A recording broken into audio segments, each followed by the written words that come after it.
আজ করব ডিমের দো পেঁয়াজা। তার জন্য আমি ডিমটাকে সিদ্ধ বসিয়ে নিয়েছি।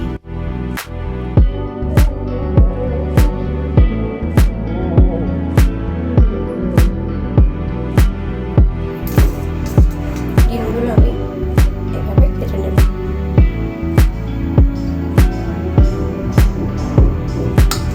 কড়াই গরম করে নিয়েছি, মধ্যে দিয়ে নেব লবণ, একটু হলুদ, আর হলুদ লবণ দিয়ে মাথায় এবার একে একে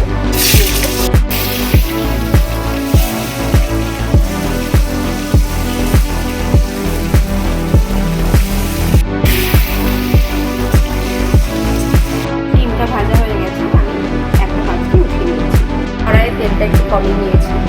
এবার এই তেলে পেঁয়াজ আর ক্যাপসিকামটা ছেড়ে দিচ্ছি। এখানে আমি কোনো লবণ হলুদ করবো না। তেলের মধ্যে যে লবণ হলুদটা দিয়েছিলাম ওটা আর ক্যাপসিকামটা আমি এইভাবে লাল করে ভেজে নিয়েছি। যে তেলটা উঠিয়ে রেখেছিলাম সেই তেলটা ওই তেলের মধ্যে দিয়ে দেব। এবার আমি গোটা গরম মশলা ওই তেল দিয়ে পেঁয়াজটা দিয়ে যেহেতু দো পেঁয়াজা মানে পেঁয়াজটা একটু বেশি লাগবে।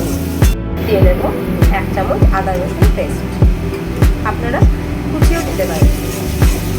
আদা রসুন পেস্টটা যখন একটু ভাজা ভাজা হয়ে যাবে তখন আমি দিয়ে নেব স্বাদ অনুযায়ী লবণ, 1/2 চামচ হলুদ। এবার দিয়ে নেব কুচিয়ে রাখা টমেটো।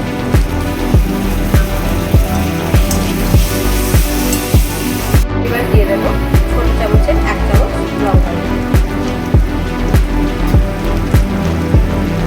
1 চামচ জিরে গুঁড়ো,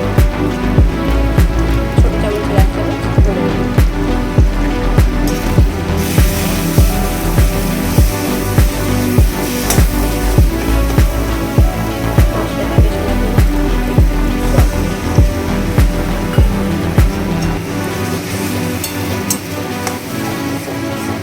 মশলাটা কষানো হয়ে গেছে, মশলা থেকে তেল ছাড়তেও শুরু করে দিয়েছে। এবার আমি দিয়ে নেব ভাজা ডিম।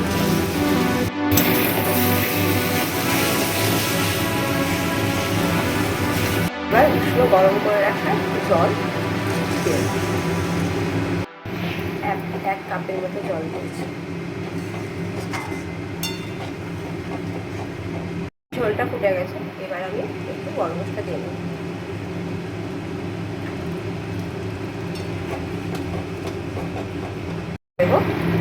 পেঁয়াজ ভাজা,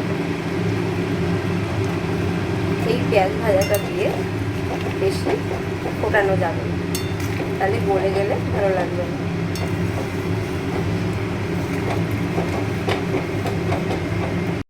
আপনারা চাইলে এর মধ্যে ধনেপাতা কুচুনো দিতে পারেন।